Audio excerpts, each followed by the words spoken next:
હવે ઉત્તર ગુજરાતની જે બનાસકાંઠાના દિયોદર તાલુકા પંચાયતની પ્રમુખ અને ઉપપ્રમુખની આજે ફરી ચૂંટણી છે। હોબાળા બાદ અગાઉ ચૂંટણી મોકૂફ રાખવામાં આવી હતી। પોલીસનો ચુસ્ત બંદોબસ્ત ગોઠવી દેવામાં આવ્યો છે।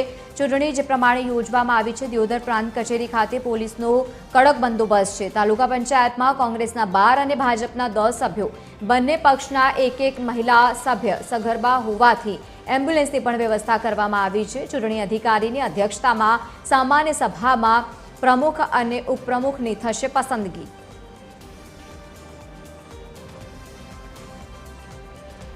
વધુ માહિતી સાથે સંવાદદાતા હાજાજી રાજપૂત જોડાયા છે।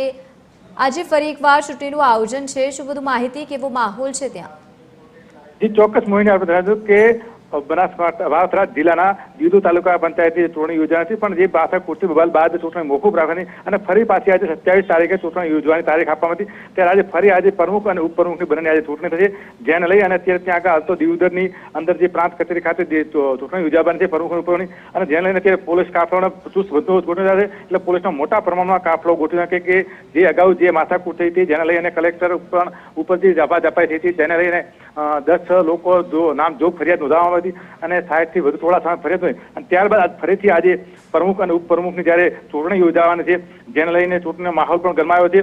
જો ખાસ કરીને વાત કરવામાં આવે તો અત્યારે ચૂંટણી યોજાય જેમાં જે 2 મહિલાઓ છે, જે કોંગ્રેસ અને ભાજપની એક મહિલાઓ છે, તે ગર્ભવતી છે, જેને લઈ અને તંત્ર દ્વારા અત્યારે ત્યાં આગળ એમ્બ્યુલન્સની પણ વ્યવસ્થા કરી દેવામાં આવી છે। એટલે કોઈ પણ જાતની પ્રકારની તકલીફ ના પડે કે કોઈ પણ અનિશ્ચિતિ ન બને, તેના માટે તંત્ર પણ કડક બન્યું છે અને પોલીસે પણ કડક કાર્યવાહી હાથ ધરવામાં આવી છે। જી મોહિની, બિલકુલ આભાર સમગ્ર માહિતી સાથે જોડાવા બદલ। તો ફરી